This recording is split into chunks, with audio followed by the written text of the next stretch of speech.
26th day of May 2015. Good evening. As the bumper tells you, this is the Ochelli Effect. I'm your host, Chuck Ochelli.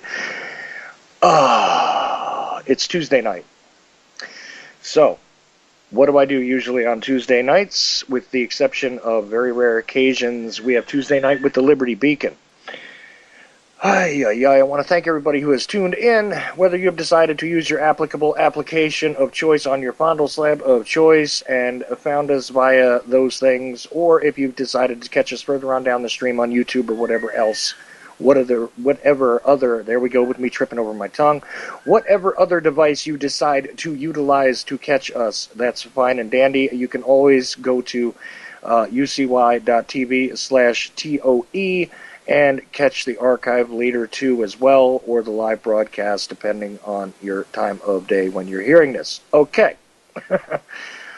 Oh man.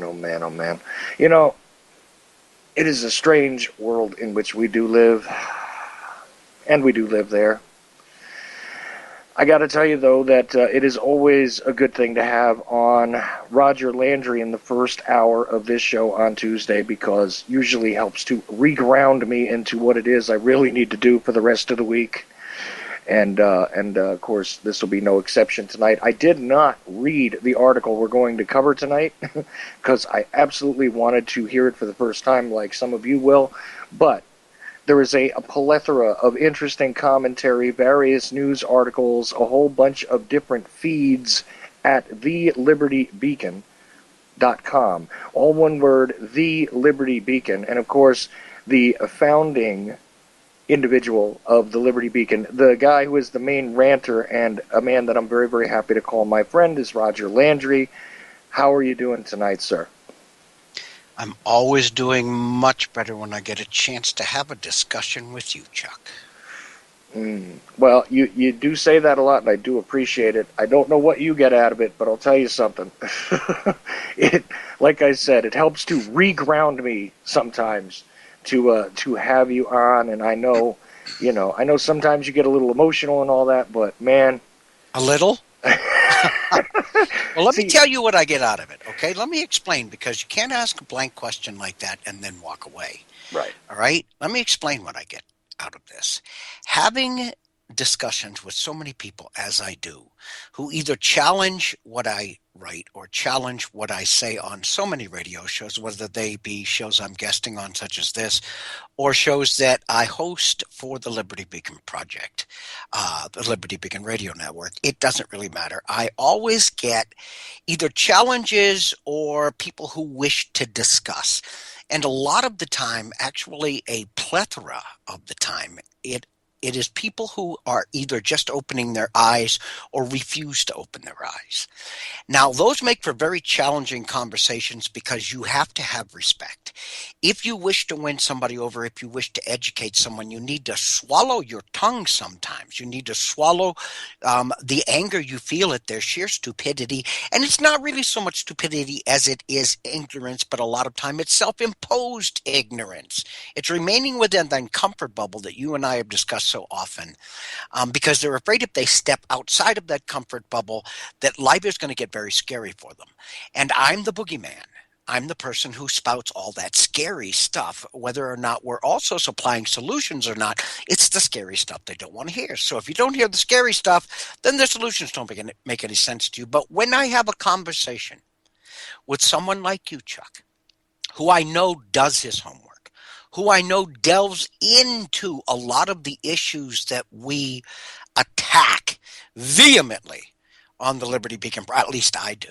I'm probably, as you said, the main ranter. Um, when I get a chance to talk to somebody like you, it is a pleasant discussion. It's more than a conversation. It's not an argument.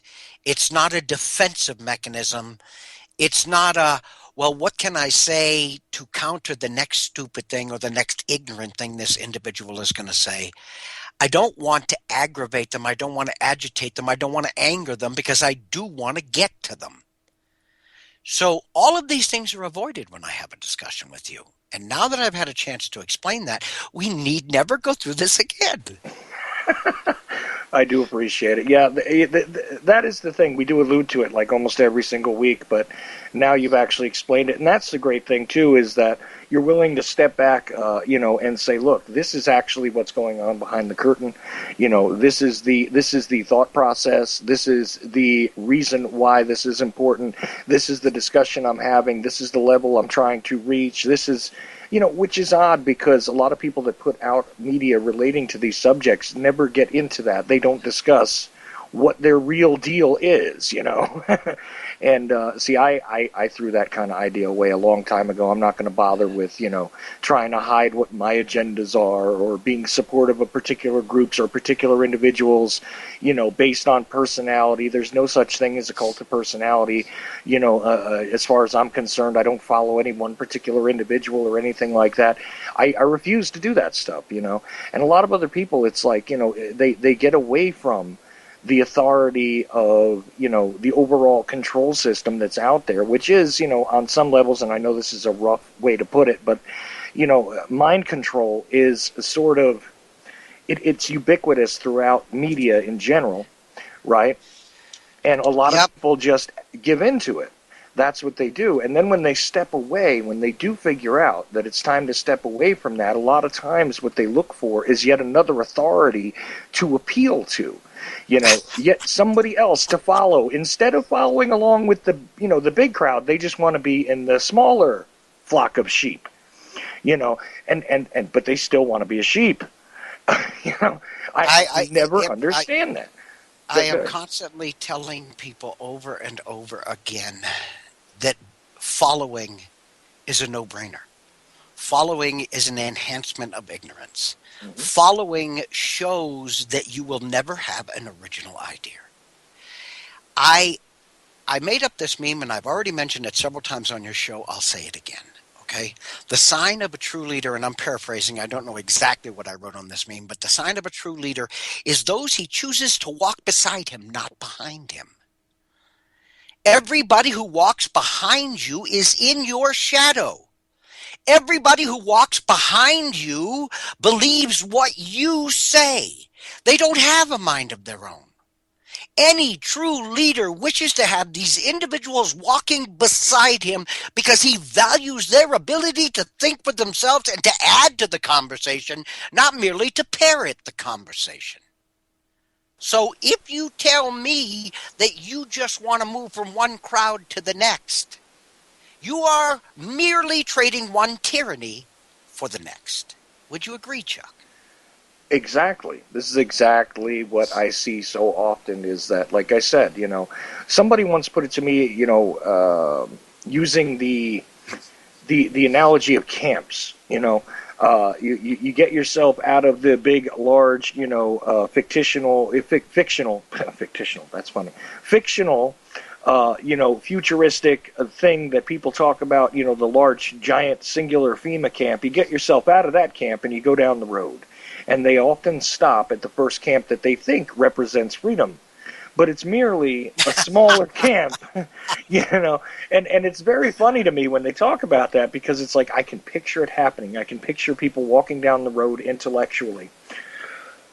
Yes, they've abandoned the big monster singularity, okay, and that's great and to be applauded, but once they get away, it's just like they look for another singularity, as opposed to simply thinking independently for themselves and coexisting somewhere.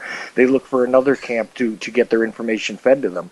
And it's weird, because the Liberty Beacon is one of those things that doesn't function that way.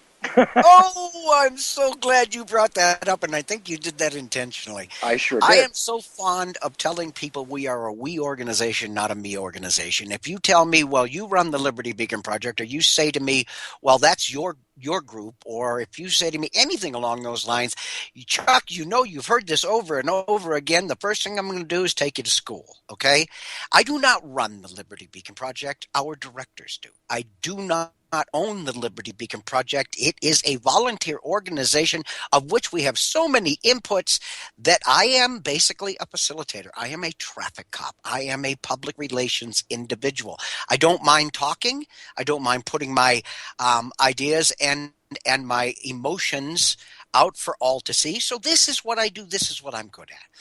But for anybody who has ever said to me in a private conversation or on a radio show or in a public conversation, you are the Liberty Beacon, or you own the Liberty Beacon, or you run the Liberty Beacon, you already know exactly what you're going to get from me. No, I don't.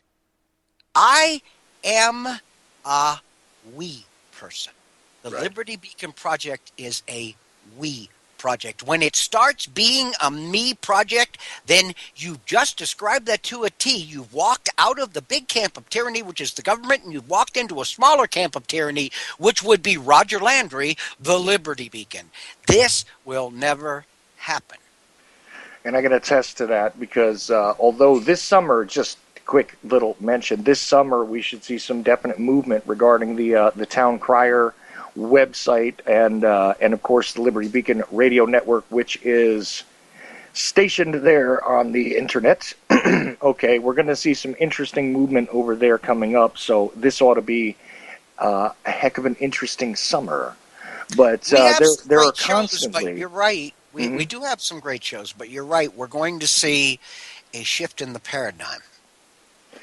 Right, and of course there's a lot of things, not just the main site, but of course the Middle East Rising site, which I've had Ariana Love on here a couple of times, and we've discussed many things regarding that. Of course, Middle Eastern politics is one of those things that I have an interest in as well. But this is a worldwide project, and one of those things that you can't. I can't really give it a simple explanation, despite the fact that the mission statement makes a lot of sense and everything else. It's That's one a of those one. things that it continuously evolves because of the nature of the people continuously getting involved in it, and so I urge anybody who is listening to us to go and check out all of these different things, please. So, and we will see some interesting new additions in the next Oh couple of yes, months. Yes. yes, we will. And again, it is a constantly morphing project. I need to sprint to keep up. This is nothing that I can keep up with at a walk. And Chuck does a lot of work for the radio department and the media department for the Liberty Beacon Project. So he has that to focus on. We have outstanding people like Dawn and Lucille who do a lot of work for the personnel department. So they mainly have that to focus on. And I've tried to keep a focus on all of it. And I've got to tell you something. That's a big call, Chuck. It really is. Oh, I know, but again, it's a different sort of thing that's happening there. So I just, again, I don't know how to explain it in brief, but before we get even further into this, I just figured we should mention that, discuss it, and give people an idea that it's a whole lot more than just a website that posts articles, because we do focus on particular pieces on this show all the time, but I wanted to give people an idea of what actually goes on there, and there's all sorts of different things happening. Of course, how's our friend doing that's making that walk? He is over. He's at this point. He's crossed the 500-mile mark out of 4,000, a little less than 4,100 miles. He's crossed the 500-mile mark. And I did want to bring something up. I had suggested an article for you, and then I went back and did a little thinking, and I remembered that we had already done that article, so I put a second link. An article I just finished up today. I put a second link in Skype so you can grab hold of that and put it. And no, you've never seen this one, so this should be brand new to you. Yeah, I already got that, so I'm going to drop that into the chat, and of course, you'll be able to find this if you're listening to this later and you're not in the chat room, you'll be able to find this at thelibertybeacon.com, and the title of the article, really quickly, is "A Look Behind the Curtain: The Men Who Own and Run the U.S. Government."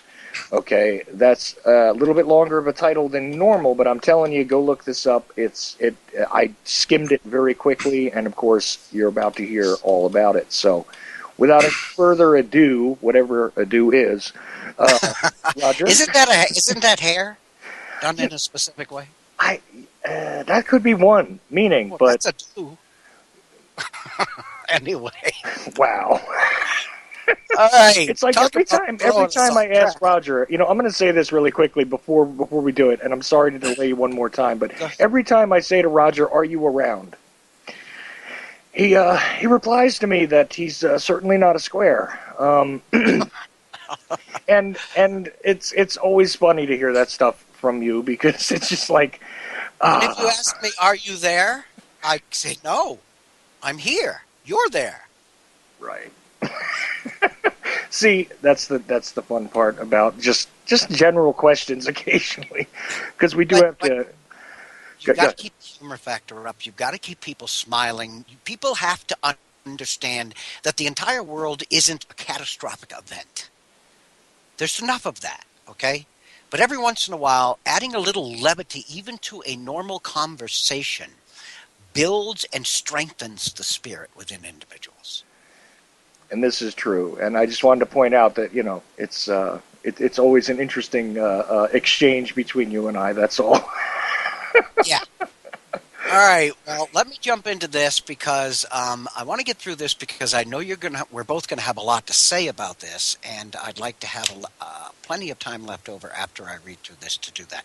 It's not a long article, but it does contain a phenomenal historic video, which I highly recommend that everybody who reads the article spend the time to look at the video, because it will explain everything that I'm about to say in much more detail.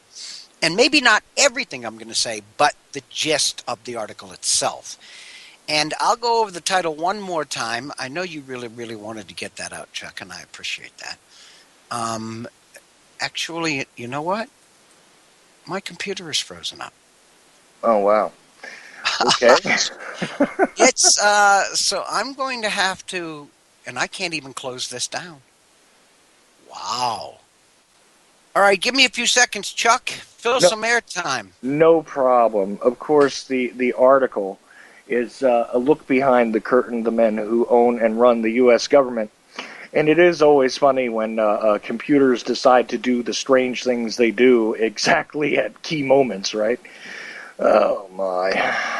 Yeah. This is going to be a good one. I don't want to read the article. I could start to read it, but I don't want to do that.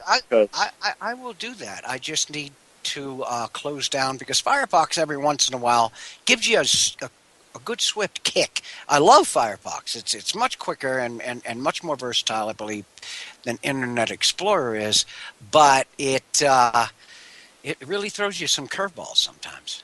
Everybody's trying to push me to Chrome. I don't want to do anything with Google. I don't think I do either. I just don't. I mean, I'd rather put up with the occasionally collapsing and trapping Firefox, because it just seems a whole lot more sound to me, and probably a lot less intrusive. But God help me, I still use the Facebook, so forget about intrusive anyway. This thing will tell me what videos to watch on YouTube based on what I was looking at on Facebook. So everything is being tracked. I give up on all that, to be honest with you. I assume at all times, unless I am in my very, very small, not so technologically advanced bathroom, I assume that at all times I am being observed, and probably in there too. So that's just the assumption that I continuously go under, because the integrated systems with which we are faced at this point on the on the official level, as well as in the private sector, like the public sector and the private sector do converge together. And the public sector, the NSA, of course, has access to every single one of those grids that the private sector utilizes regarding security and all this other stuff. So I assume that at all times I'm being monitored anyway. you know, Well, and that's probably a pretty safe assumption. yeah, it seems that way. I mean, and I've assumed that for a long time. I mean, I kind of gave up on that concept in as much as I don't feel as though there's a way that I can escape it. I mean, even if you decide to shut down everything in your home and you're completely off grid and everything else, there's still Google Earth, baby, and there's drones. So if they want to find you, they'll find you. And okay, you get rid of your ID chips and you get rid of your, radio frequency transmitting devices, and you don't have credit cards or anything else. There's still biometrics. If you've ever been entered into the system anywhere, they can still track and find you. So, you know, Well, I am back online. okay. What amazes me is that Firefox would absolutely lock up like this, but Skype would just soldier right on. That's because That's Skype is so integrated into the guts and the behind the scenes, like the real bowels of Windows at this point in time, that it's really an entity unto itself. well, there was about a month. Well, actually, it's voice over IP. It's VoIP, and not so. It's not your basic internet service. It's VoIP, and I can remember about 2 weeks where I didn't have internet, but I could use Skype using the same hookup, the same cable, everything. I could use Skype, which freaked me out. That was kind of weird until I did a little research, and I am an ex-computer guy, so it didn't take me long to find out that it was a VoIP service. Anyway, let's get this started so we can get it completed. The name of the article again is "A Look Behind the Curtain: The Men Who Own and Run the U.S. Government." The header picture for this article is Toto pulling the curtain back on the wizard, and the caption of the picture reads, "Toto reveals the wizard." Mhm. Okay, many of us are aware of the corporate stranglehold on our republic. A Princeton study has clearly stated America is no longer governed by a democratic process, but instead ruled by a global oligarchy, and nothing happens. Nothing happens as a result of this. It barely makes mainstream news. Martin Gilens is professor of politics at Princeton University, together with Benjamin I. Page, professor at Northwestern University, have published results of a unique analysis using a unique data set that includes measures of the key variables for 1,779 policy issues. The study concluded that um, multivariate analysis indicates that economic elites and organized groups representing business interests have substantial independent impacts on U.S. government policy. Go figure. While average citizens and mass-based interest groups have little or no independent influence. The results provided substantial support for theories of economic elite domination.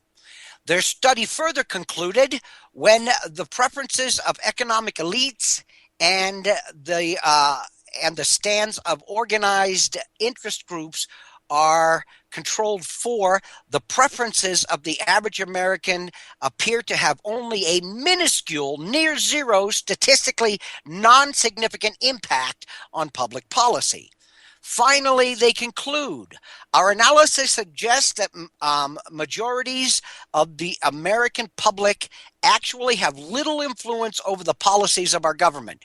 Americans do enjoy many features central to democratic governance, such as regular elections, freedom of speech, but you got to remember it's Princeton, they're not all good. Freedom of speech and association and widespread, if still consented franchise. But we believe that if policymaking is dominated by powerful business organizations and a small number of affluent Americans and globalists, these Americans' claims to being a democratic society are seriously threatened. This comes straight from a Princeton study. The link to the study, so you can finish reading the rest of it, is in the article, but I continue. There can be little doubt as to the fact, via the laws we see passed continuously denigrating and disenfranchising we the people in favor of corporate interests. Today, America is the most powerful and longest lived fascist nation in the history of the planet. Let me define fascism for you. This is another meme I made up. It's a picture with words on it. I'm going to read it. I inserted it right at this perfect spot in the article. Many Americans fought and too many died in World War II to defeat an evil called fascism. Benito Mussolini described fascism as, fascism should more properly be called corporatism, as it is the merger of state and corporate power. Look around you. Okay? Look around you at who controls this once proud republic and its leaders. How did we become what we hated most? Today, we see an ever-increasing corporate stranglehold of control exercised on our food, pharmaceutical drugs, vaccines, water, environment, property, life savings, freedoms, and more. Laws are no longer being passed to benefit the people, but for the enrichment and control of the corporatists that literally own our leaders. Money does indeed talk in America, and the cost of true freedom is only affordable by a very select few. Again, enter another meme, a picture I made up with the following words on it. When private money is permitted to influence the political structure of any nation, then the only individuals who can truly call themselves free are those who can afford the cost of freedom, and tyranny reigns supreme. Welcome to America, where political bribery and cronyism is the true cost of freedom. And the article continues. Anyone who feels this a conspiracy theory has no respect for Princeton University or no belief in historical fact.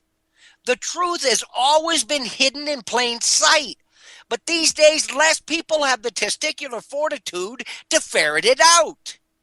These processes have unfolded in America since the inception or the starting of America, starting with the first two failed attempts at central banks, exacerbated by the Civil War and the Act of 1871, which made the United States a corporation wholly owned by these oligarchs, and accelerated by the Federal Reserve Act and the institution of the income tax in 1913, then shifted into high gear by the declaration of a state of national emergency in 1933, which still exists today. And it could easily continue up to 9/11 and even more recent tyranny, including the NDAA rider and the Patriot Act. But instead, I will present you with an outstanding video looking at this topic from a historic perspective. Discover the truth about the men behind the curtain who own and run this government. Now, at that point, I strongly recommend you watch this video. It's about 48 minutes long. I guarantee you, not a waste of time. And let me finish the article off. The men in this video, the men we're talking about, are totally evil. ruthless, greedy, and vicious individuals who will stop at nothing to gain absolute control of the world and the enslavement of us all. Okay, we only have to hearken back to the Georgia Guidestones, which says, hey, you only need 500,000 slaves, elites. There's 7.5 billion of us. They are now taking steps to control and shut down the internet or severely control and restrict it because it is the last means for people to come together and voice their opinions freely. If we, the people, decide to ignore this mother of all threats and out of apathy, complacency, or fear of self-preservation do nothing, may God have mercy on our undeserving souls. Please learn and speak out because, and here's the last meme and what it says, in America today, the only reality that overshadows the stark ignorance of the general public is the overwhelming greed and complicity of those they let rule over them. End of article. Mm. And you know, Roger,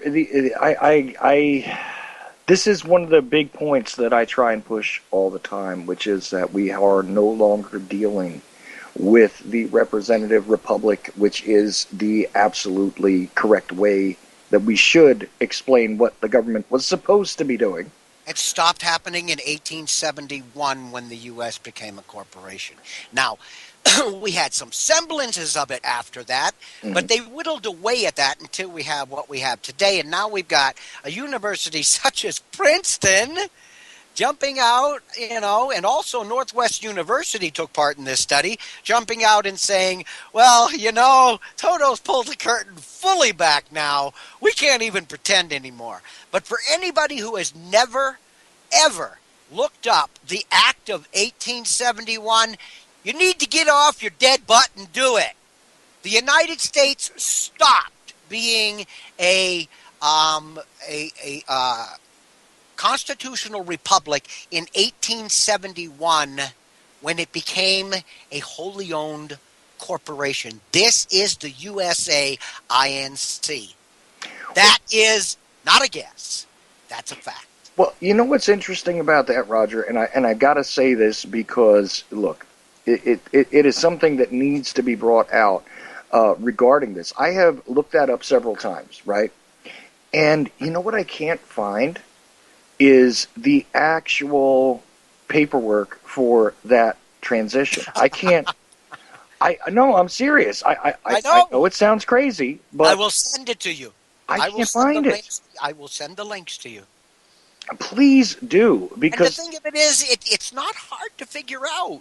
And it's not hard to figure out that you are property of a corporation because of the uppercase characters on your birth certificate, because of many, many different things that prove unequivocally that we are all assets of a corporation for which they can borrow money against. How much money is the average American earn over the course of a lifetime?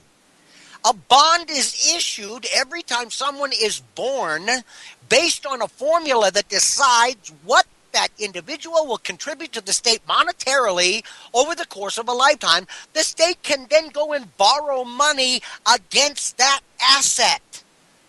No, that is evident ever after. Well, in order for that to be true, we would have to be a corporate structure. And also the FDA is a corporate structure. It's traded on Dun & Bradstreet. The EPA, the FDA, the CDC, they're all part of the government. So if they are corporations, the government itself, by default, has to be a corporation made up of other corporations. Well, that's the thing, is that these are wholly owned subsidiaries of the greater corporation. But yes. The problem is, I'm telling you, the paper trail on this is not as clear as it should be, and I can't find anybody who has absolutely. I'm stating this. I can't find anybody who's absolutely shown the exact. The Act of 1871 in itself describes it. Yeah, but see, actually finding it, I can usually find the particular act. You know what I mean? I can usually find what it is filed under. there's a proper way that this stuff goes through, right? Right. There's a hierarchy of documentation. Absolutely. I absolutely do not find the original piece of paperwork that caused this. All of the stuff that happened ever after is obvious. Even if you just break down for yourselves the definition of what a birth certificate is, okay? If you do that, you know what you're looking at. But Well, let's make it even more basic than that. Okay, everybody thinks that Abraham Lincoln was killed for a virtual cornucopia of reasons. I can tell you exactly why Abraham Lincoln was killed, and it's not what 95% of you out there are thinking. It's not. It has nothing to do with the Civil War. It has nothing to do with slavery. It has to do with it was Lincoln who got us into this deal, and it was Lincoln who was thinking as soon as we can get the loans we need to keep the United States solvent, I will dissolve this law. I will dissolve this act. We will take it away. Bam! You're gone. well, He was assassinated because he knew full well what was going to happen. He knew it had to be done to save the United States at that point in time, and he had no intentions of letting it stay. That's why Lincoln was assassinated. He was assassinated by the same global oligarchs who own the corporation of the USA. Mm. And despite the fact that they try and portray it as a a lone nut who decided to off this guy, it is a provable conspiracy, even in the Yes. official record. Tell you what's funny about that, Roger. You want to do something fun? Go ahead and try and request files on the Lincoln assassination and all of the stuff, the investigations thereafter, and everything else. Are you aware of the fact that there's still classified documentation relating to the Lincoln assassination? It is up to those who control governance to write history in the fashion they wish it to be presented. I can tell you what we know about World War I is such a lie, it's insane. What we know about World War II is such a lie, it's insane. What we know about the Korean War is such a lie, it's insane. What we know about the Vietnam War, what is taught in our history books and in our schools is a pack of lies. And it's not hard to dig out the real answers. It's not hard to do that. But who wishes to do that? Because I'm a patriotic American. I'm going to believe what my government tells me because they wouldn't lie to me. Come on. Well, and you know what? Continuing forward, there was a whole decade, minimally, if not more, probably 2 decades worth of interesting incursions in Central and South America, which have been lied about, which have been covered up, which have been minimized. There is a huge body count throughout Latin America, Oh, which God, we're yes. not even treated to, as far as we don't even begin to get a whiff How of that many information. how many Americans in this country are aware that the body count in the Middle East, either directly or indirectly, caused by the United States and the coalition of the willing, my dying butt? Basically, the United States and their big stick, the body count is right at about 4 million. And the government, by their own admission, will tell you that between 95 and 98% of all deaths in the Middle East are collateral damage. Let me define collateral damage for you. That is a politically correct way to keep a politician from having to stand in front of you and saying, we slaughtered almost 4 million innocent people. Instead, he can say, a lot of that has been collateral damage, but it was necessary in order to protect our rights and freedoms.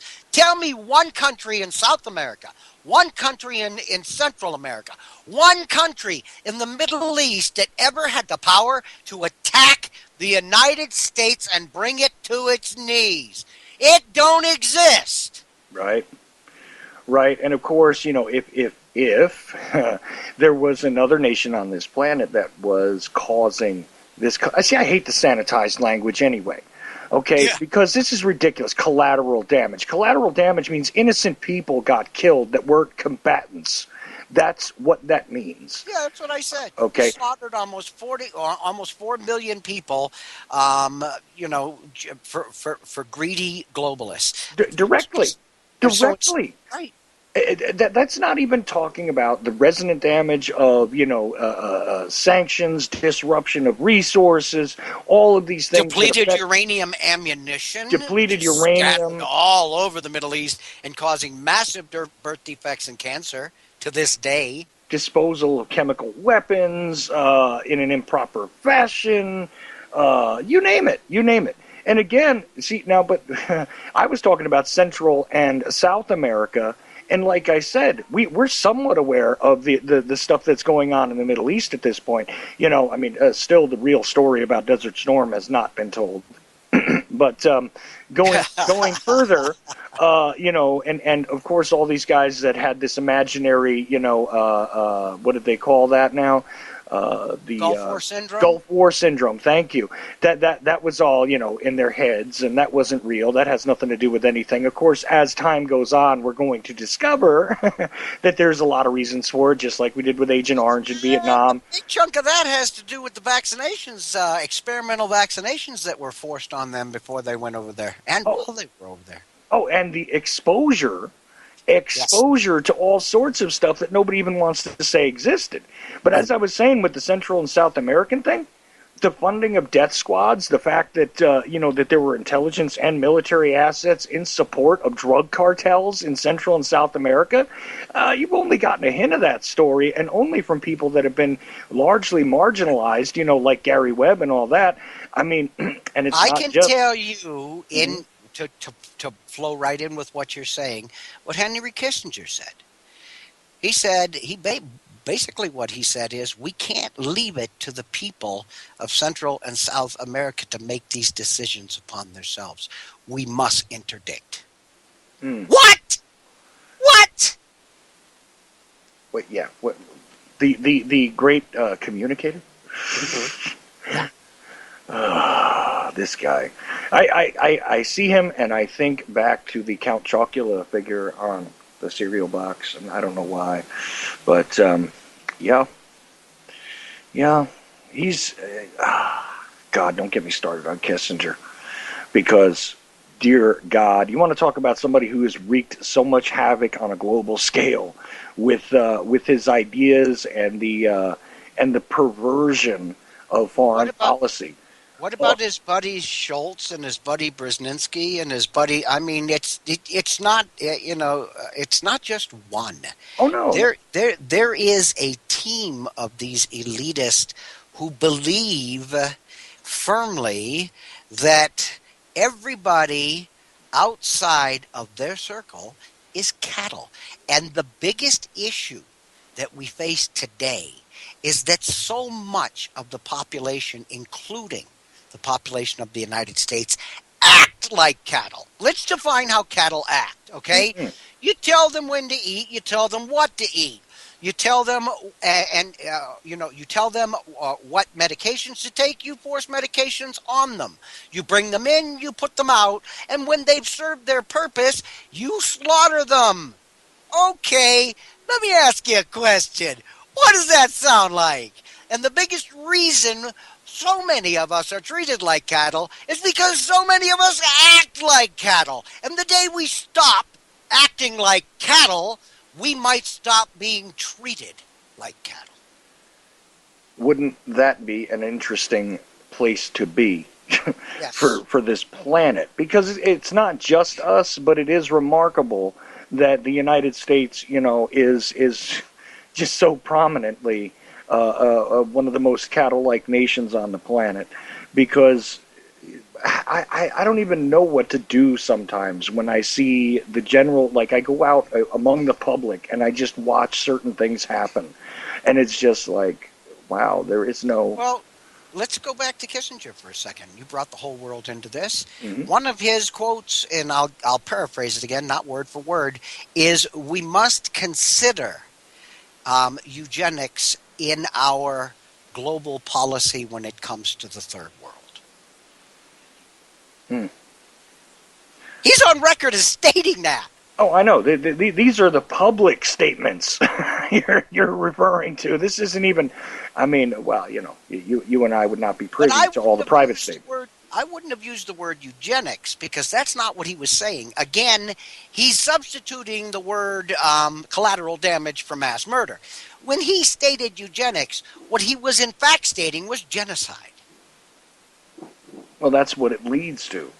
Well, That's when you consider that we have already done a radio show with Dr. Nagare from a country deep in the middle of Africa, who has stated on a TLB radio show for public information that he has the proof that the WHO has intentionally and against the knowledge and will sterilized 2.4 million women in his country, and more than likely in excess of 100 million women across the third world by the use of the tetanus vaccine, which was supposedly a benevolent action of the United Nations. It turns out it was a sterilizing agent containing the hormone HCG, which only has one reason in any vaccine, and that is to sterilize a woman so that she can never ever have babies again.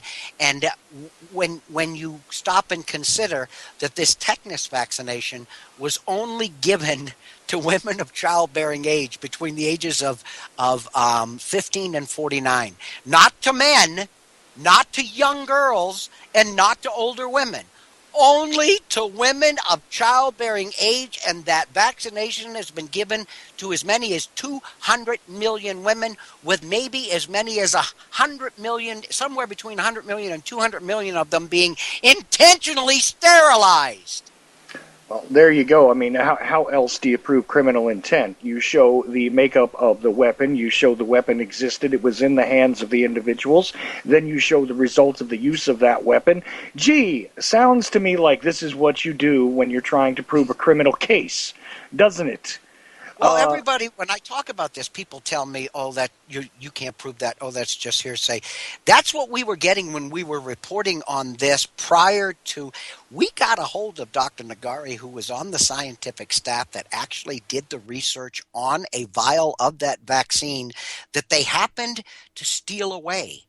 Because when they asked the WHO for a vial of that vaccination, they refused. And when they tried to go up to the vaccine carts within their country and get a vial, armed guards forced them away. But they did acquire several vials. He is one of the scientific staff that actually did the analysis on that vaccination, proving unequivocally in several different tests, proving each other out that it contained the HCG hormone. Anybody out there, look it up, Google it.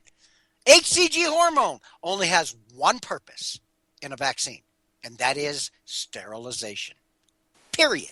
Right, right. Hey, but again, I say the trail of evidence, and then all you have to do after that to show a jury, what else do you do to lock up to lock up a conviction? Well, you might want to show some motive. Well, we are also hearing, and I need to expand on this because you've got me on a run now.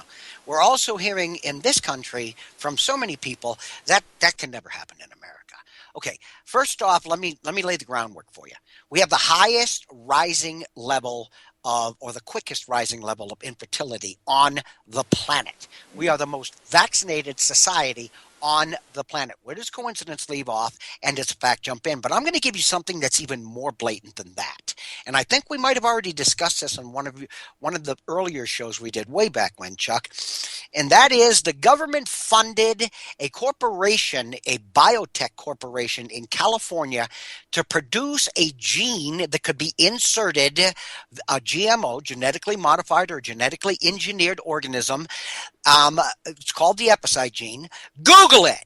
That has no other purpose than to sterilize males. Now, if a woman eats genetically modified corn that contains the epicide gene, then when she procreates or tries to procreate, the sperm that enters her body is automatically killed by this gene that she has, okay? If the male eats the corn, Any sperm he produces is killed before it's ever effective. The U.S. government paid to have this gene developed by a company called Apposite.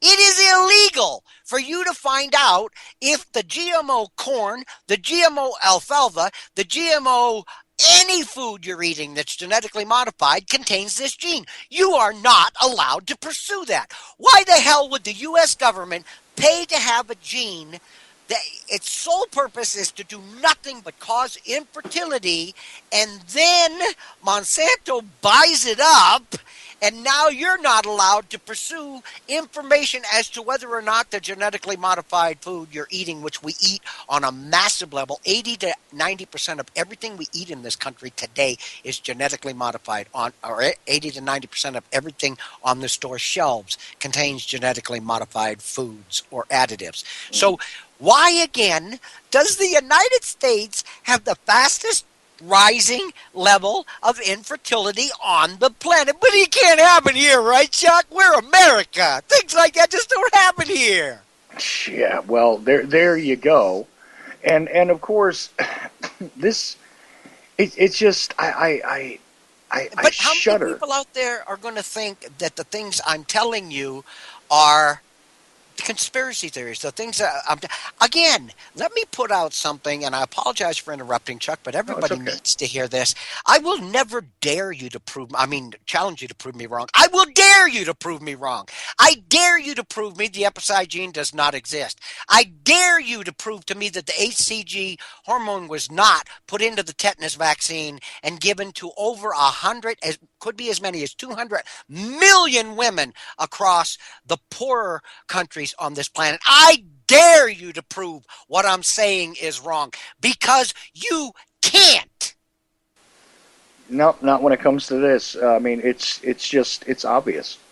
It's obvious, and then if you put it into context with everything else that's being introduced into the food supply, into the medicine, into the water, and everything else, it just seems as though, don't breed, and even if you do, make sure it's as damaged as possible. Don't That's breathe, don't eat, don't drink water, don't take medication, and don't listen to your government, because you're going to get poisoned, or listen to your teachers in public schools. Because in every single one of those directions, the sole intent is to shape your mind to a point of ignorance where you will be a good little puppy, a good little slave, and you will do what you say. And for anybody out there who doesn't believe that the culling of the herd is going to happen in America, a government report was leaked about a year and a half ago, whereby they state in the year 2030 what the population of every major country on this planet is going to be. China is going to be at or slightly less in 2030 where she is right now. Russia is going to be slightly lower than where she is right now. The United States population is going to be at 69 million people. It's in a government freaking document. 69 million people. Right now, there's 320 million of us. Hey, let that sink in, what I just said. Where the hell is everybody else going between now and 15 years from now? well, there you go. Where is everybody going? Where did the towers go? Where are the people going to go? Where? I'm sorry. Why do you always manage to whip me up into a froth? I don't know. I don't know, Roger. It's just one of those talents I seem to have. Yeah, but And that's all right, because that's the most effective way for me to. When I am angry, believe it or not, my mind is as sharp as a tack. When I am in a docile mode, I find it very, very hard to have an intelligent conversation. well, see, that's the thing is I like to loosen up, build up, and then all of a sudden get you into rapid fire mode right about the time that we're about to end the hour because it's just so much better Yeah, that way. You gotta you yeah. gotta you gotta have a gradual build up. Everything is incremental. Yes. Okay. I'm But the sorry. thing of it is, I'm very, very open to it because it is the most effective means for me to put information out. Oh, right. And of course, we went all over the place, post the conversation from taking a look at the fact. And let me say something else really quickly here because I know we're going to run out of time shortly. But when you take a look at, I don't put a great deal of stock in academia, regarding what it is that they come up with their pronouncements about the future of or the state of affairs in the country. They're usually very, very far behind the curve. They're very sort of segregated from the majority of the population, so they misunderstand trends for a long time, and then by the time they do finally codify them, you're usually talking about an analysis of history as opposed to current events. Do you And really believe that? yes, I do. The Princeton I study don't. talking about the I don't. fact that we're in an oligarchy as opposed to where we're supposed to be. Uh, these guys are, a little further back in the line than the rest of us here regarding. That's because they've all been reading from a script up until now, and you finally found a couple of people with enough testicular fortitude to put the truth out. Yes, Anybody out there who believes that what our leaders and our teachers and our doctors and our pharmaceutical reps and all of these people in positions of authority, power, or wealth have been telling us over the last 3 generations, they've gotten it wrong. No, they didn't. They knew the truth from the get-go. They were lying to us. They were propaganda. I put out an article yesterday that says in 2003, a Supreme Court stated in the state of Florida, the Florida Supreme Court stated it is legal for the mainstream media in this country to misrepresent the news or to lie to us. It's legal. Why the hell would you ever have a court case like that unless they were doing it? there you go. And again, the court's always behind the actual trend. See, that's the thing, though, is they're telling us this, and it's usually 50 years too late. Okay, I'm sorry. That's usually when they get around to, oh, you know what's actually happening now, and That's it's because it's too late at that point to do anything about it, Chuck, or almost too late. Or the exact. momentum is so heavy and pushing so fast, so much forward, and at such with such intensity that we can't we there's not they feel there's not much we can do to stave off whatever it is that's impending. So all right, we'll give them a little bit more of the truth. Yeah, but But, that's but then that's because they know we're finding the truth out already on our own. And rather than lose total credibility with us, they will feed us breadcrumbs to have us believe that there are some honest people within this structure. And there are. see, but that's the thing, and that's exactly where I was going with this, is to give just the hint of credibility to themselves so that they're not completely irrelevant. Yes. Okay, that is why this is done when it's done. That's Yes. exactly why. You know, Yes. it's just to give them just enough to say, listen, we weren't unaware of this. Here it is. We declared it, and 5 years from now they can say we declared it back then. But they always want to tell you when you're sitting down to play chess with somebody, it's usually a good idea to know whether you want to go through this exercise or not. But when you're sitting down to play chess with someone, and you're completely outmatched because you're dealing with someone who is just so much more experienced and just a great chess player, and you're somebody who plays, once every couple of years, okay, and you sit down with that person, uh, they tell you that you're outmatched, okay, but they don't tell you that you're outmatched when you're sitting down. They tell you that when you're about 2 moves from mate, and there really isn't much more to be done about it, But they did tell you before the game was over. Yeah. Like literally, that's what it's like to me. And it's always like this. If you look back at any of this stuff, when they talk about the changes in the social structure, when we talk about the changes in in sort of the public psychology, the mass psychology of the public, all these things are always far But after they actually happen. but why do they wait? I have an answer, but the question I would put forward, and then I will answer it. Haha. Why do they wait until just about the end game? Why do they wait until you're in a position where there isn't much you can do about it? Because the biggest controlling factor they have, okay, is in two things. One, not letting you know how well they can play the game, and two, finding out exactly how well you can play the game. And saying something up front. okay, either allows you to say, well, if you're that good, then I don't want to play. And that's no boost for their ego whatsoever. Okay? Or you saying to them, you might think you're really good, but I'm no slouch. Okay? These don't work for them. What they want to do is control the entire process by giving you as little information as possible. They don't want you to know how good they are. They want to show you how good they are. Hmm. Exactly. And of course, it's not about education. Higher education is not about education. It's simply about making sure that you keep the overall structure in place. And this is my opinion. The fact is that these universities and such, I mean, it's very easy to trace where their motives come from. They are absolutely reliant on the larger government structures to, stay in business. Okay, they would not get by without the student loan programs and everything else, which is all part of the system. So at the end of the day, they're just as bought and paid for as any PR firm, as anybody else. They're just the same I thing. I So did a show with Claire Dwoskin, who her foundation funds a lot of medical and vaccine research in this country, totally independent of big pharma and the government.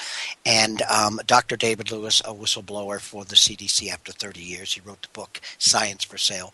right, And this is what we discuss. This is is that and the guy who is one of the directors on the board of directors for Lancet, one of the biggest scientific journals on the planet, has openly stated you can't trust as much as 50% of the information that are published in scientific journals today, because it is all influenced by who funds the study and who funds the scientists.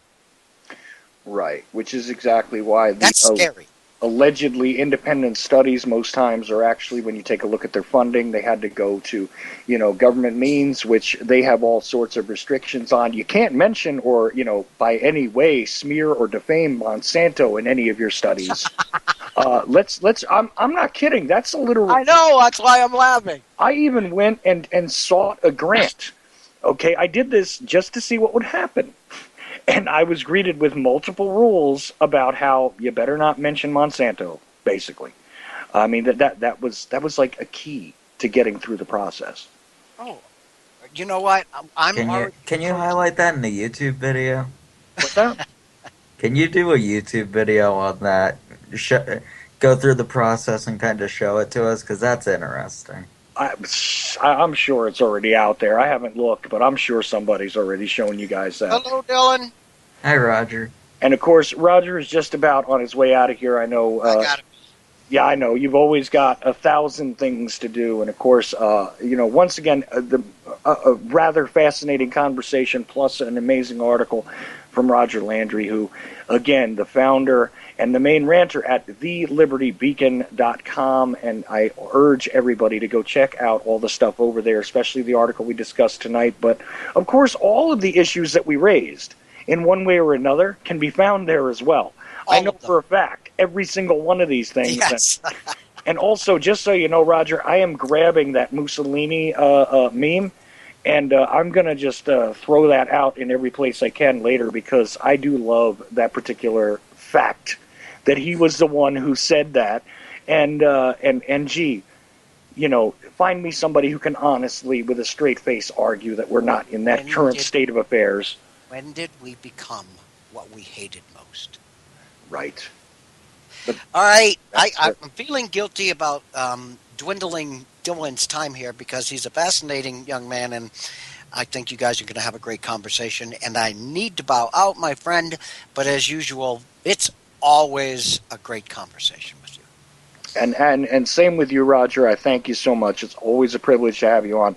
Listen, tomorrow, hopefully earlier in the day, you and I will have a chance to talk off air about a couple of things, because I'm hoping to announce a couple of interesting things that'll be added to the Liberty Beacon Nexus very soon. So, Always a pleasure. absolutely, sir. You have a good night, and good luck with all the work I know you're going to do. Bye, Dylan. Bye, Chuck. See you, Roger. Dylan Wade. How are you tonight, sir?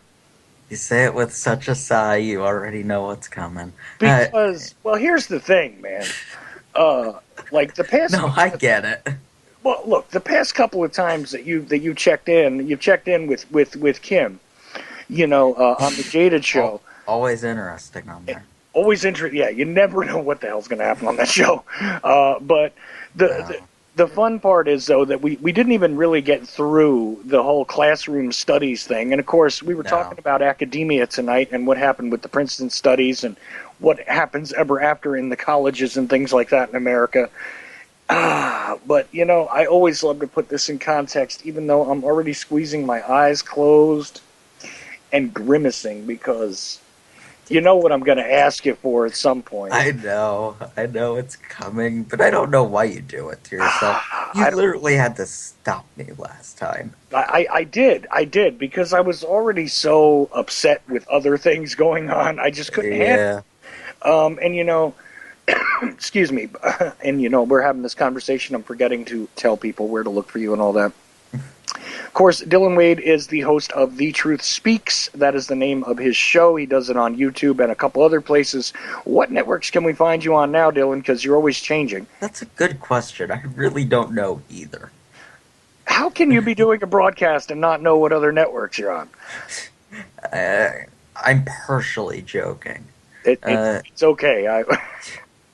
Partially. You can find me on Revolution Radio, Anon Radio US, and quite possibly a few others that I do not know about. I do a lot of pre-recorded shows, and they get bumped around a lot, so... That's okay. I found my own voice on a website where I wasn't aware it was going to be played the other day, too, and it's just funny That's stuff. a weird experience, right? Yeah, it is. Like 2 o'clock in the morning, and I'm like trying to, I can't sleep, so I'm looking at stuff and trying to like answer my Facebook messages and looking at my email and trying to discard all the crap. And Insomnia sucks, oh, it does. especially when you hear your own voice in the middle of it. So, of course, you know what I do. I surf around through different alternative streams, and I've discarded some of them because they're just horrible. And now and then I go back to UCY. In a lot of cases, we got odd replays of like Old May Brussels and stuff like that. And sometimes I hover on that. Other times, I just go here and there, or I hear about something and I go, oh, well, let's just go check that out. And I found my voice on something that I never even gave any sort of permission for or anything else. And I was just fascinated by the fact that one of my shows was just being rebroadcast somewhere. I thought that was pretty funny. And I'm not, and you know what? Since I know you must listen to my shows, I'm not plugging you until you contact me, okay? So you better. I'm not going to bother with it until you contact me and explain this. And you got to give a credit to the network from which it originated as well. Okay, thank you. Now You that know who you are. you know who I am speaking to, because I know you're hearing me. Thanks. All right, now. Well, that was a fun introduction. But anyway, Dylan does his thing and does it around in a lot of places. And actually, you can even find a couple of interactions between him and I on my YouTube channel. Although it's funny, the other day I tried to do something with one of those videos, and it said that I had a copyright infringement from you, which was pretty funny. So I'm not sure. Did? Yeah, it was pretty funny. I'm like, well, that's Really? me on there. Yeah. I don't have the channel anymore. Look, you want me to explain how YouTube functions, man? I can't even. Yeah, I'm lucky I can operate a microphone, dude. I have the channel link, but the information disappeared. I mean, I don't even have the login info. I never sent you a copyright strike. No, you don't have to. They automatically do it now. I'm telling How you, can man. you copyright somebody's voice? I don't know. You don't, and the funny part is you don't even have intro music or Nope. There's or no exit music or There's breaks. there's no breaks, nothing in that in that presentation. I know you're on some networks sometimes where there's some music in between or whatever, and I understand that, especially when they're playing on their live stream they're doing something where you have artists who have copyright claims to their material or whatever, and I understand that, and I would honestly remove it if I was going to. I would edit it out of the audio. But this was just audio of like you and me talking. And it was like copyright strike. And I'm like, okay. Whatever. And the funny thing is, I do have that video up there with just like a plain screen. And it's the same audio. Look, do you want me to try to explain how YouTube works? Oh, Because God. I don't know. No, neither do I. That was my point. But I'm so confused. But I'm just telling you. I mean, I turned around, I put up a slideshow on my, and if you do want to check out my YouTube channel, because somebody just messaged me and asked that, you just look for Blind JFK, like YouTube/Blind JFK, and I'll come up there. All right.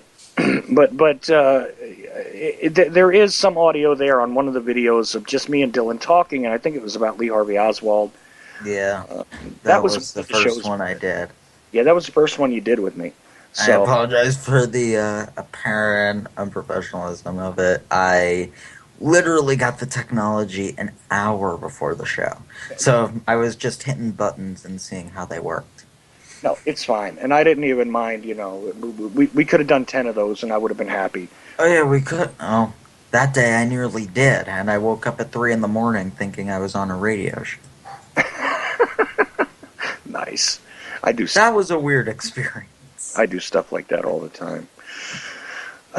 So what else is going on with you, Dylan? What else are you doing? Sadly, nothing. Nothing. Okay. Well, no, it's been a boring couple of weeks. No problem. That just leads us very easily into the most torturous part of any conversation I ever have with you. Which is, and this I do as a service to try and explain what the condition of the public school system is.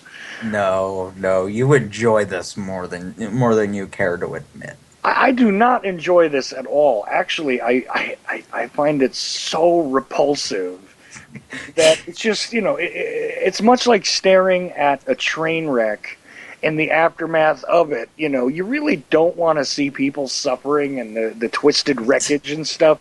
But who's suffering, mine or the history teacher? Well, see, that's the thing. It's just my head.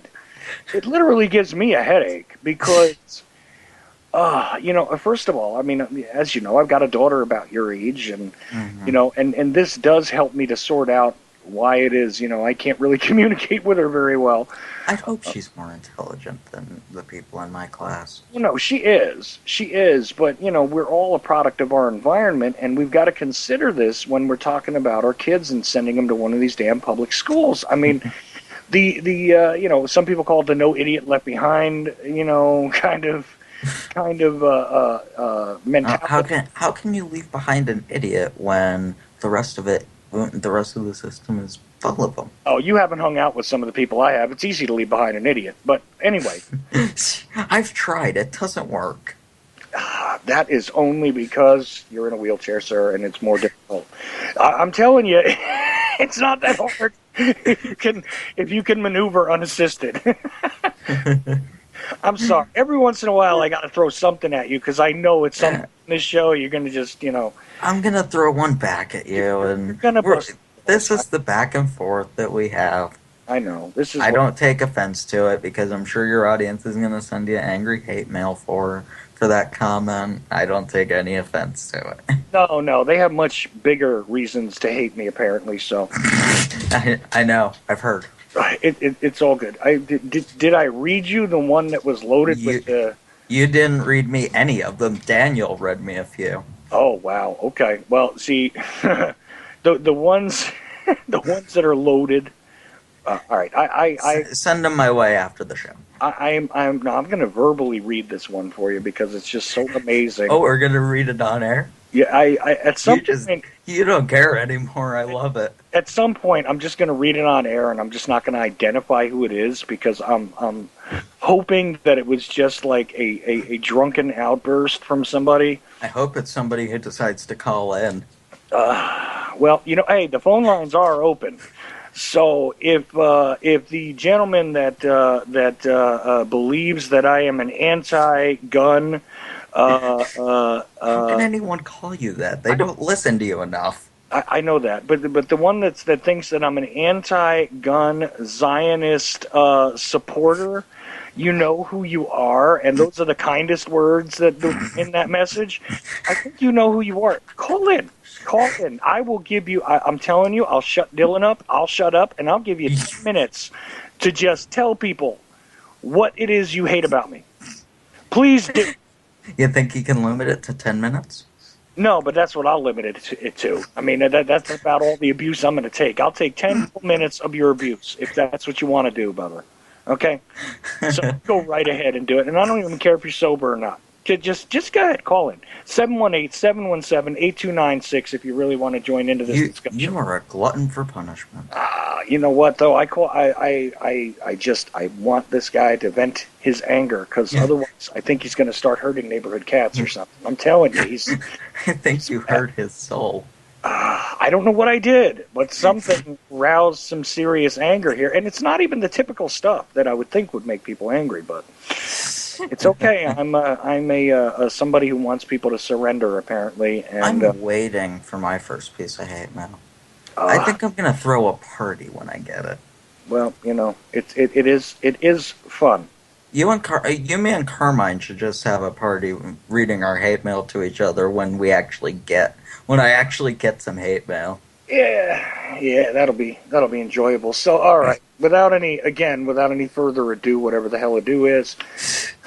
I don't know. People just say it. Yeah, I know. So, Dylan, I've got to brace myself for this every time. So I like to go through what happens in your history class because I don't like to go through it. I don't like to sit there and go through it. But for some god-awful reason, you have a teacher that opens up discussions among your classmates on a daily basis. I just give you the highlights. Oh, I'm getting a phone call. Hold on.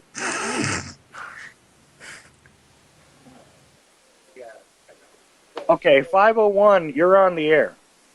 Hello, this is the Devil's Advocate. How you doing, Dylan and Chuck? Oh, Vince, okay. Hey, Vince. Hey, I want to back up a little bit. I am going to play the Devil's Advocate. Let's go back to Roger Landry last hour, and then I'll move forward some.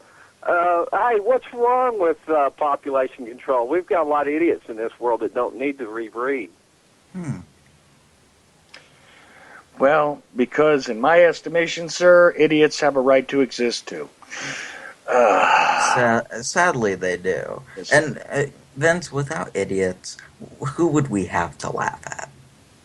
Well, I'll tell you what I like best about idiots. They make me look smarter. Yeah.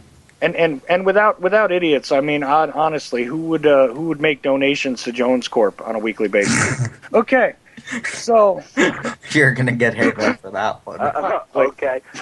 No, seriously. Let me continue as a devil's advocate. Now, look at all these poverty-ridden ghettos, and even out here in the country, all these dope heads. You know, all they do is make like rabbits and reproduce, and all they're doing is raising up more idiot children into thug life and drugs and welfare system. So, hey, what's wrong with a little population control, or a lot? Yeah, if you fix the system, then you don't need it. Yeah, Say see again, that, Dylan? Go ahead. If you fix the system, you don't need population control. The reason there are idiots in those poverty-ridden areas is because the system is completely broken to do so. Perfect answer. That's exactly what I was looking for. It's the system of governments and all the control, all the manipulation that creates the bad that we see that exists. So, yeah, that's great. I like that answer. Now let's move on to guns. Well, guns save us. In a one-on-one scenario, they do. Yeah. But let's take the Bundy Ranch situation. How people with guns that showed up there and stood in the gap, willing to sacrifice their lives. There's a great example of mass numbers turning out with guns that probably prevented a big kill in there, another Waco or Ruby Ridge. So, but that's one example. I mean, well, what about the Sugar Pine Mine situation? There's another example, isn't it? Well, I have a counter to that whole discussion about the Bundy Ranch, and that's this: the fact that there weren't shots being fired, the fact that there was a show of force without the use of force, is what was effective there. Yeah, if we had a use of force, how long do you think it would have been before there was a drone strike ordered, and there were Hellfire missiles raining down from above the clouds where we can't shoot?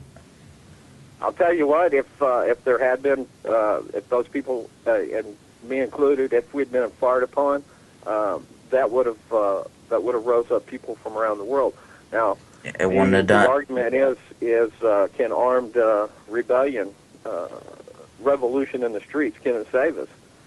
No. Or would it have been to the detriment? Would it just ensued martial law and mass killings and a repeat of history that we see or have seen? That's exactly what it would have done. I mean, just look at the Ferguson situation. There was a case. But I think, as Chuck said, you do agree. You do not agree with gun control. You think that everybody has a right to keep and bear arms, right? Well, absolutely. I think that the use of all 10 of the amendments in the Bill of Rights, all of them are going to be necessary here in order to create a resistance to this giant machine we're faced with. Okay, the fact is that look, and I was thinking about this directly last night when I was viewing some stuff on YouTube, and I was looking at people's attitudes toward this, and this is one of the things that does occupy my mind a lot. Is this, without somebody who is able to speak, okay, without somebody who is able to understand what's going on or to form a strategy, what good will weapons do anybody? Okay, that's part of it. There is also a whole lot of remedies that are still, although they have been eroded greatly, they're still built into those original rights, which we should demand. This is the thing. We're giving up on too many things, and I don't think that the Second Amendment is any more or less important than any of the others. But it is absolutely part of the equation here.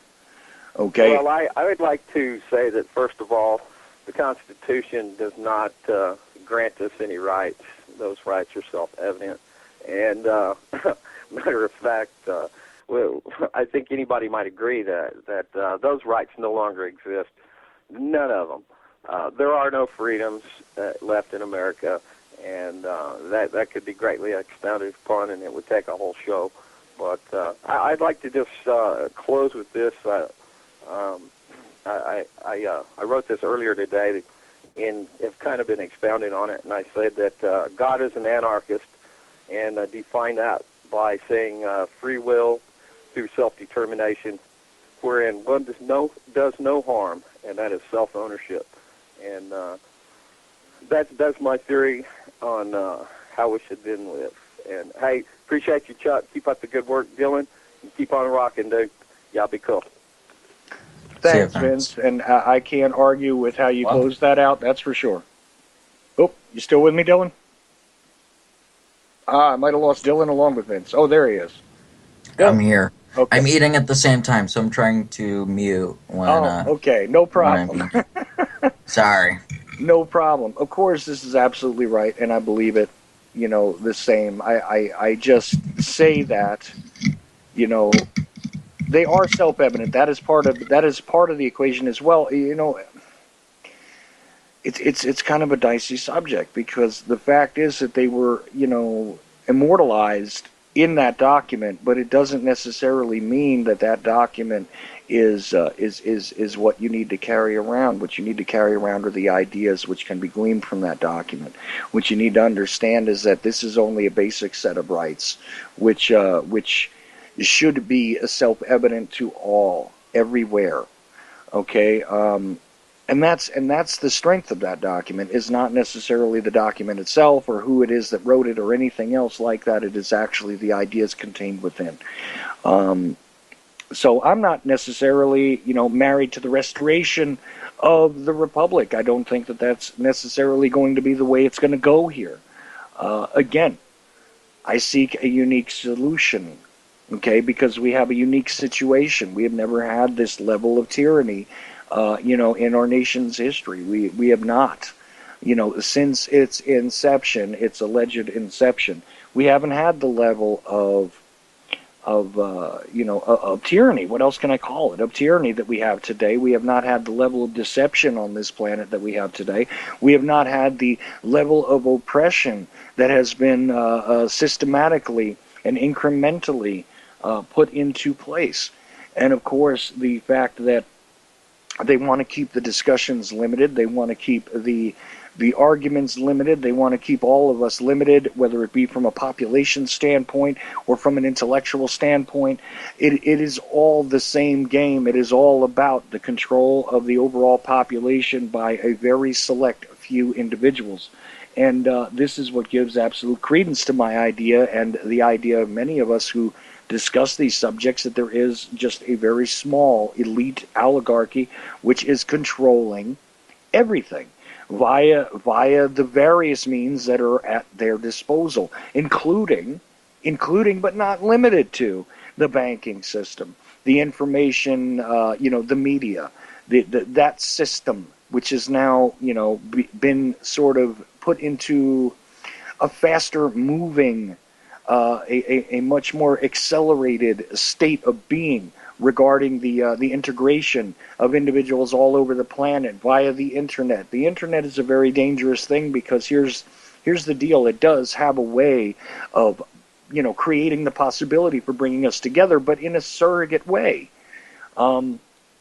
Which again sounds counterintuitive from somebody who does a radio show on the internet all the time, but I'm telling you that it is time to unplug from all of the systems and to plug back into yourself. Okay, to plug back into yourselves, to get to know your neighbors, to integrate and to cohabitate in any particular way that you can with the people that you can physically be present with. This is something that has been lost, and that has been done by design as well. So guess what? It's all about getting back to yourself and getting back to yourselves, because no man is a singularity, okay? And, you want to survive and you want to have the future not be in the state of, post-apocalyptic, fright that many people imagine. You want the apocalypse to be put off for a great deal of time. You're going to have to make the changes first within yourselves and then encourage them among anyone that you can get present with. That's the reality. Okay? And, of course, Hopper in the chat room says there are no rights if you don't have a gun. So, before the invention of the gun, there were no rights, I guess, Hopper. There was nothing that a human being should have thought about until the advent of the firearm. I'm sorry, I can't get on board with that. I just can't do it. Okay, there are no rights if you don't realize that you have a right to exist, if you have a right to self-determination, if you have a right to do the positive and negative things in your life, in my estimation. It goes a little bit beyond the need for one particular machine, one particular tool. Okay? What actually has a greater amount of influence over a society, a gun or a hammer? Really, think about it. Sorry. Again, that's me, and that's why a lot of people don't like what I have to say, because there it is. There it is. Road Dogg before the gun, it was swords. Yeah, yeah, right. So why don't we take that backwards just a little more, Road Dogg, and look at the rocks and the sticks and whatever else, and what it really has to do with, again, is not the tool, but the hand that wields it. Okay? Really. And the mentality which drives that hand, the mentality which moves those hands forward, and the fact that individuals can collectively resist on all levels. Let's try and consider that. Okay? Anyway, Dylan, still with I me? am back. I am back.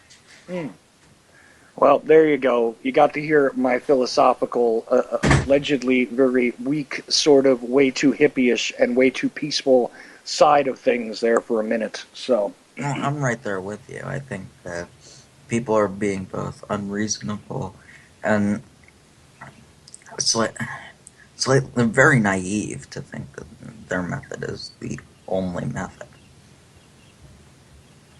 well, that's the thing, and I say again, just take it back logically to the idea that a gun is a tool just like everything else is, and so is a damn drone, and so is a rock And or a stick, and thusly you get back to the hands and the individuals that are wielding said tools, and you get back to the mentality.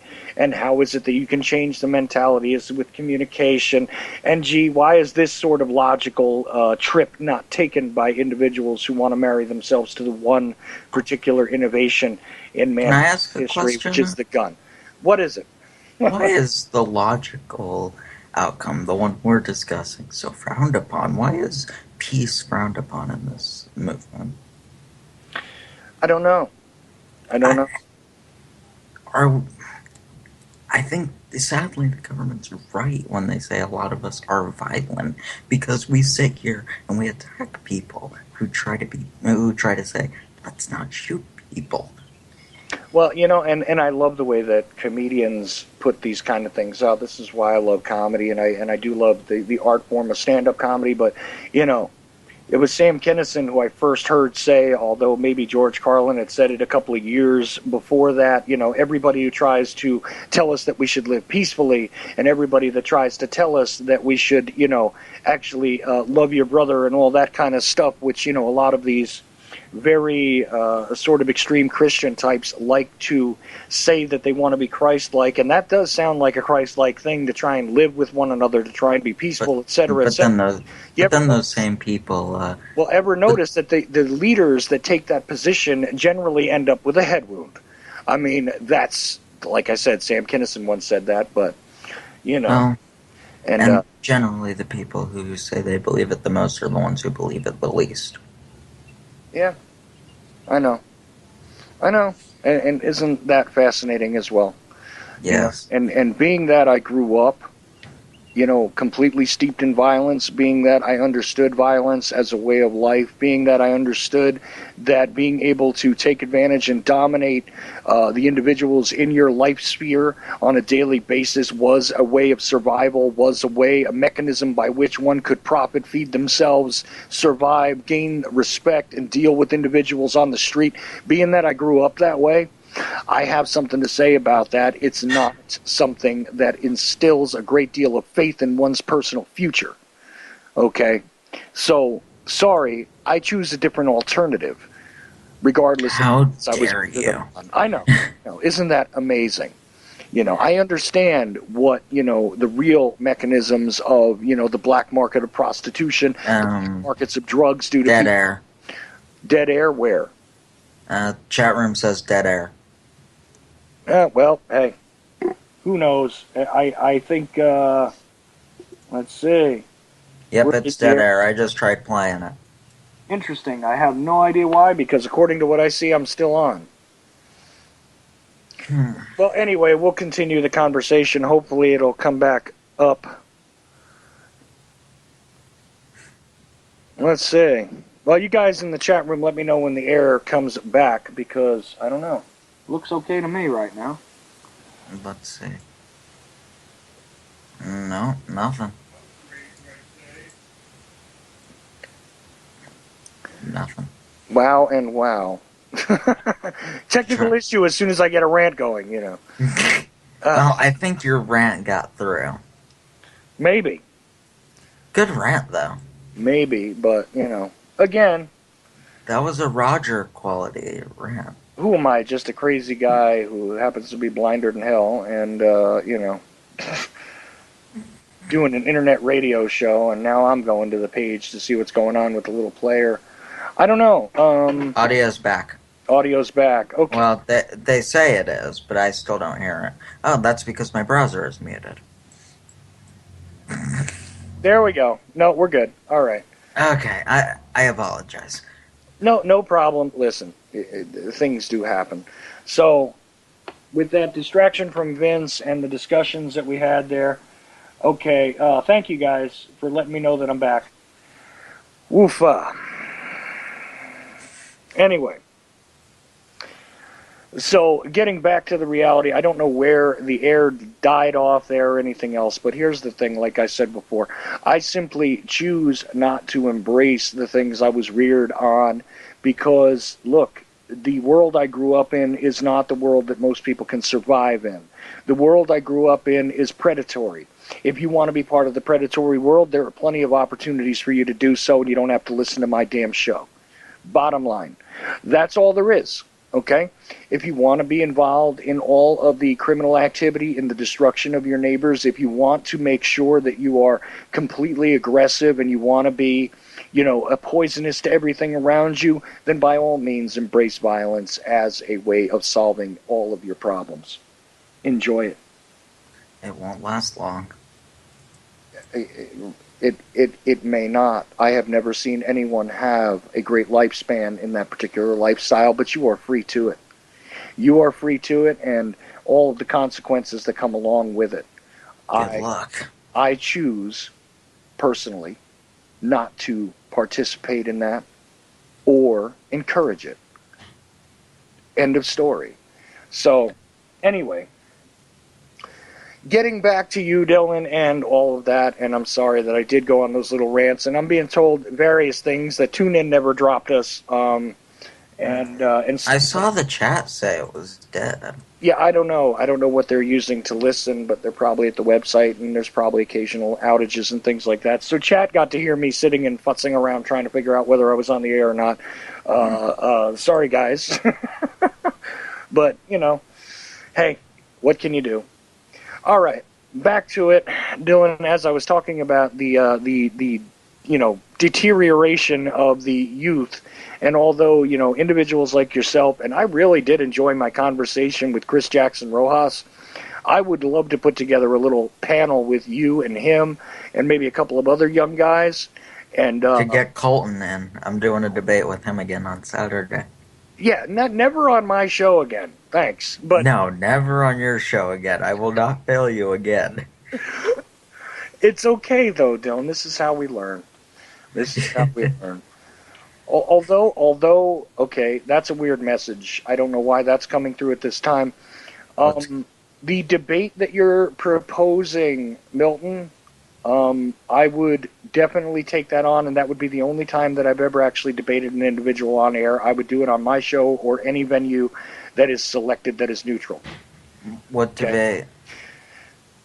This guy wants me to debate Jim Fetzer. And I'll take him on any subject matter he wants. I absolutely will. So, there you go. You want to throw the challenge down privately. If you don't want to call in and explain this whole long paragraph you just sent me, but that's the essence of it. If you actually wanted me to debate Jim Fetzer, I would do it on my air or anywhere else. That would be great. Anyway, sorry, Dylan. My asides aside and everything else. And again, I wish you guys would call in instead of sending me Skype messages. 718-717-8296. Vince called in. I do love it when Vince shows up because he always does get me to consider things a little differently. And, you know, just in general, just speaking in general, love you, Vince, man. I'm grateful that you actually are one of the people that listens to what I have to say. So, anyway, moving forward, Dylan. We do go through this every week usually, or every couple of weeks. Tell me, God help me, what happened in your history class? What was the current events being discussed, and exactly what type of delusional, bizarre situation erupted from it? Okay, well, I've got a special one for you today, not current events. Oh no. Okay, what is it? This afternoon in my class, there was a warm-up asked of us. We're starting to learn about the Civil War. And the teacher asked, will we ever have another one? Hmm. Okay. Now, you're telling me that we're discussing the war between, North and South, the American Civil War, Yes, and your teacher poses the question, will there ever be another one? another Civil War of any nature in Now, the U.S. if we were to generally throw out that question among a panel of individuals that I know listens to this show or radio, It actually fits in perfect theme tonight. that would be an excellent discussion. And of course, we would wind up having some of the discussion we've already had. Are we not engaged in an incremental civil war on a psychological basis? I do believe that we are actually engaged in a psychological civil war in the country formerly known as the United States of America. Okay. Sorry, it's kind of like the artist formerly known. Okay. Anyway, so I think that we are already engaged in that on a psyop level. That's definitely happening. Okay. Yeah. Now, You think my classmates had answers that intelligent, though? no, I was providing a contrast here, Dylan. I'm not saying that this is where they went.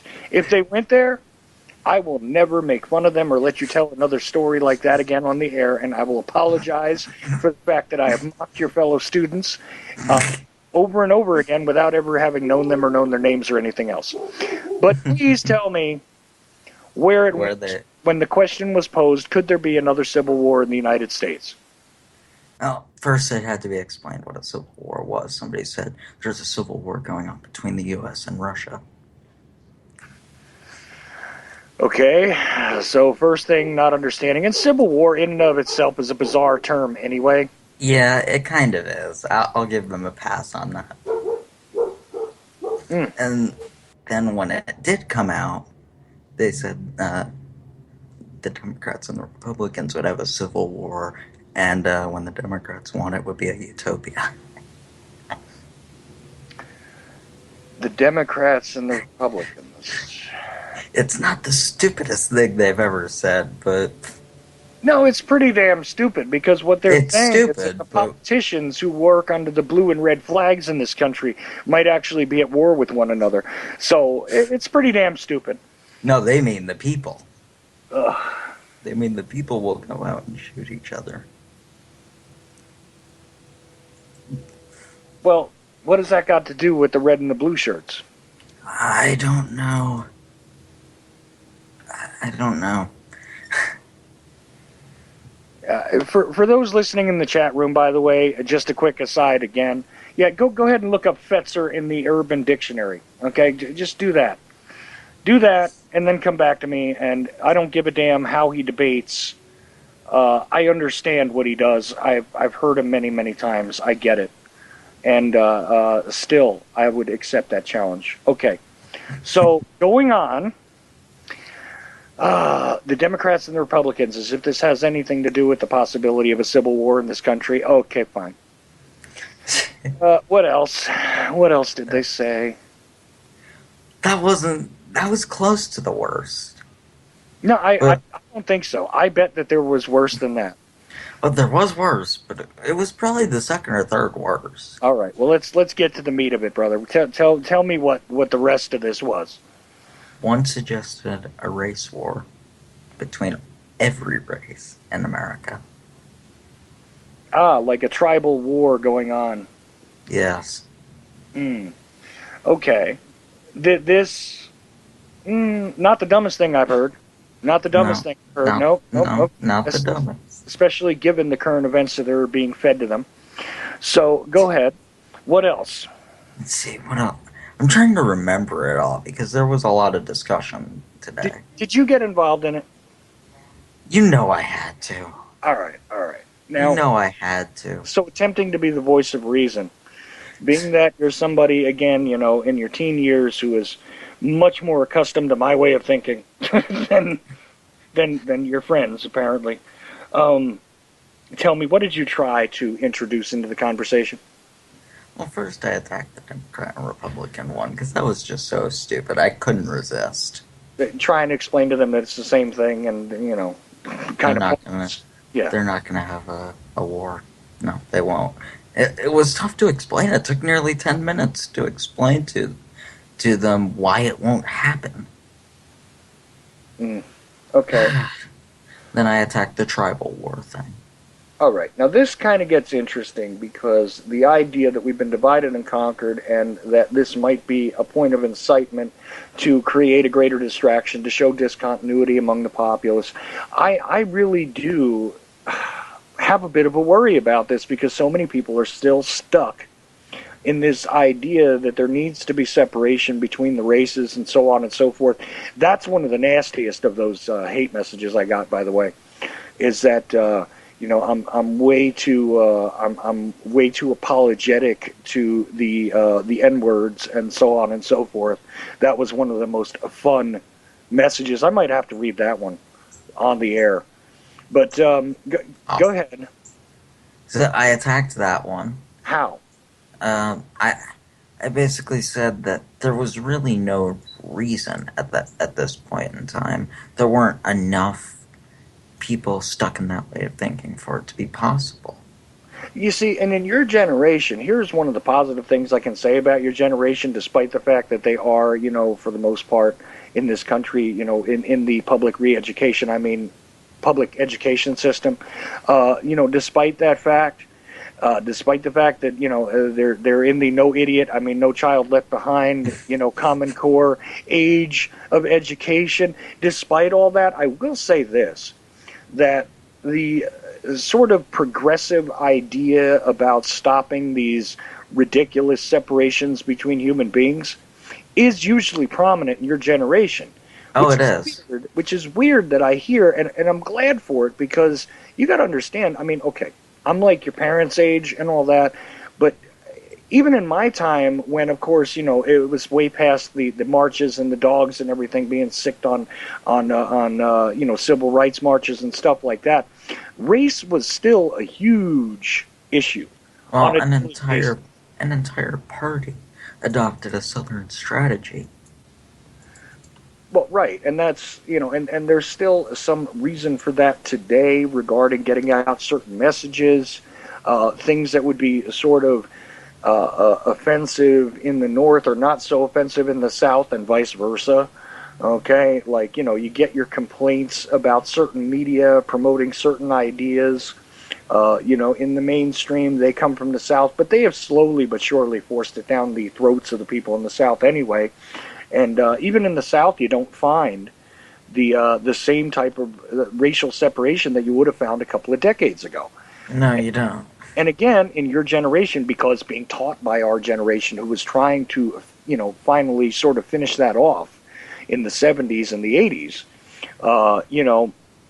growing in that atmosphere, we kind of instilled that in our offspring, which is a good thing, and is one of those things that can be done, and move things forward, right? See, peaceful ideas can make a difference. Yeah, generationally, if you hand them down, they do actually cause a resonant reaction. Now, that being said, there's also kind of an extreme form of that, which has gone a little ridiculous too, where political correctness and the divisive issues have swung so far to the alleged left part of the paradigm now that everything is completely, normal. Everything is normal, and it's not. I'm sorry, it's just not. Okay, but of course that's a subject for another day. Yeah, we'll have to get into that another day because I'm kind of curious. Yeah, I mean, there's a lot to be said about that. But anyway, so you try and tell them that you don't think that there is a significant enough population to cause a serious racial divide so that we have tribal warfare based on race and ethnicity in this country. Yes. Okay, your classmates responded how? Not well. Not well. they got really angry, and then more angry, and then even more angry, and then the teacher changed the subject. Well, see, there's a smart move on his part. Why he doesn't just put a stop to these discussions, I don't know. You know, I've asked him. I actually did ask him. you ought to tell them that, I tell these stories about this class on a radio show once in a while. They'd probably be happy about that. They probably would, and tell them that, that the host cannot believe the stuff that you guys say, and every once in a while has to ask the question, are you making this up, Dylan? So here's my cue to say, are you making any of this up, Dylan? If I were making any of this up, I would be wasting my time because I should be a comedian. I should try to do some sort of stand-up comedy if I'm making any of this up. No, this is all 100% true. I think you could do cartoon shorts on YouTube about this class. I probably could. Just call it Dylan's history class. That's it. Just very simply, Dylan's history class, and have characters act out. And I could call it nonfiction. Oh yeah. You could say, at the beginning, a very serious announcement based on true events. Stuff like that. But have it be a cartoon, and make sure that none of the cartoon figures bear any resemblance to a real person. But just say this is based on a true story, and let and create characters. I'm telling you, I'll help you with it. I'll help you storyboard it. Hey, I'm good with that idea. Because I think I like writing anyway. I think it would become an immensely popular thing on YouTube. Yeah. And they wouldn't even have to be long, 2 or 3 minutes. So what did he change the subject to after the whole, tribal warfare in America discussion? He passed out a test. On what? On the Civil War. Ah. He was like, okay, time to be quiet and take a test. Does anybody pass these tests in your history class? I mean, are you like the I do. kid not failing? I mean, really? No, I do. You do. Okay. I'm surprised that you can get through that class, honestly. Vince, yes, stand up. It is funny. I agree. Yeah. It's funny but sad at the same time, just like the reference that we made about, individuals who tell us to live in peace and deal with each other, they usually wind up with a head wound. Yeah, that's tragic, true, and also, at the same time, pretty damn funny. So, There you go. All right. Yeah, I don't know how I get through it either. Is that the only, bizarre discussion this week, or was it? Is that the only bizarre? Well, I've only had one day of school, but no, there was last week. Okay, what happened last week? There was last Friday with current events. Okay, what was on the current events roll last Friday? We'll do this real quick before we gotta sign out of here. Hillary Clinton announced presidency. Oh, Hillary. Ah. They finally got to that. Uh-huh. And what was the reaction of the class? Do you really want to know? Yes. Okay. They were excited, said she was Jesus Christ reborn, and basically bowed at her feet. Ah. Okay. So, Dylan, what is the size and shape of the rug that they have in the middle of the room that you all sit on? Because I can't imagine. There is no rug. We sit at our desks and have these discussions. Right. And you don't have a day of the week where they let you play with Duplo blocks or something? No. Finger painting? No. All right. That would be more on their level. Well, that was my point, sir. Okay. Just checking. And another just sort of out of left field question is, are there various members of the class that wear football helmets that do not play football? No. No. This is a mainstream class. Yes, this is a normal class. Okay. Usually the classes with problem kids have 2 teachers. This guy's on his own. Yeah, which, if somebody discovers that your history teacher has an alcohol problem, I really think that he needs to claim a little PTSD and get his disability in, and nobody should blame him. Anyway, I wouldn't. I wouldn't. There was one other person with reason in the class, though. okay. Only one, sadly. That was kind of sad. It was just the two. It was just me and her tag teaming everyone. It became a game. We took out a score sheet and tried to tally it up. You didn't win, though, did you? How many times? How many people we got to be quiet? No, we did win. Oh, okay. I was going to say. Well, a couple times. Mixed results. What can you do? Yeah. 50, All right, so look, I'm just about out of time, and I want to thank everybody who decided to listen to this. And remember, this is the way of the re-education camps that used to be called public schools. This is just an example, and your results may vary, but I don't think by very much. Oh, Okay. I don't know. I don't know. Actually, no, probably not, because our school was rated one of the best in the state. Yay, New Jersey. All right.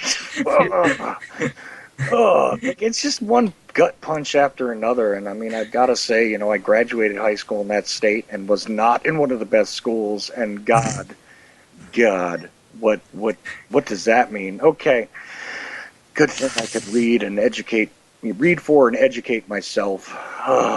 That's what I do, because most of the time in history class is taken up by these discussions. I know. And look, I want to thank everybody who decided to tune into the Ochelli Effect here at ucy.tv/TOE.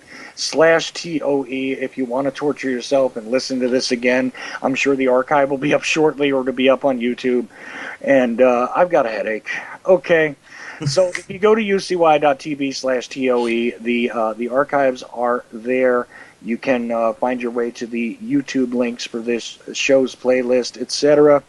I do believe that JJ Inc. is going to follow me with his show Against the Wall. And look, if you're on your app, and listening to this, stick around and listen to JJ.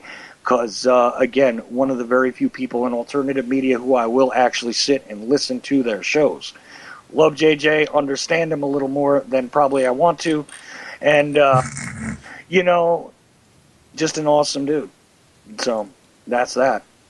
I'm real happy and proud to be on the same network with JJ.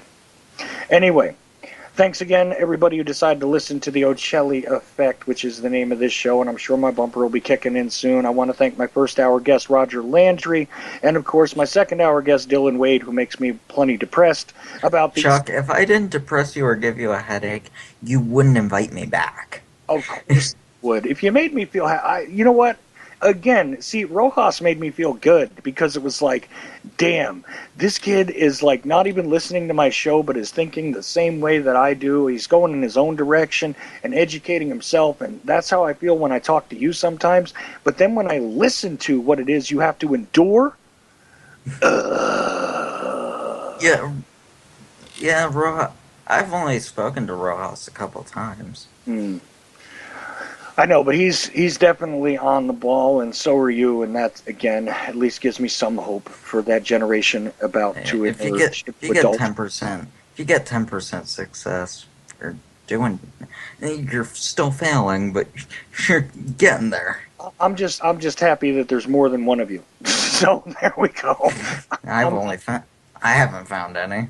I'm saying there's more than one kid your age that's actually thinking for themselves and not buying into the programming, because these are the anti-programs that we're putting out there, and this is what we're attempting to do again here at UCY and all sorts of other interesting networks and alternative media. Do support them. Do support everybody that you think is giving you something for value. Of course, again, the UCY.tv website also has a donation button. If you go to ucy.tv/TOE, so do I. But, no matter who it is that you're listening to and you think they're bringing you something of value, do support them. I can't stress that message enough. I stressed it on Jack Blood's show this past weekend. And do appreciate Jack. That's something I didn't even bother to mention yet. I was on his show for a little while. It wasn't actually his show proper. But, of course, JJ, who I mentioned, will be up next with a replay, apparently. He was on there the week before. the bitterness.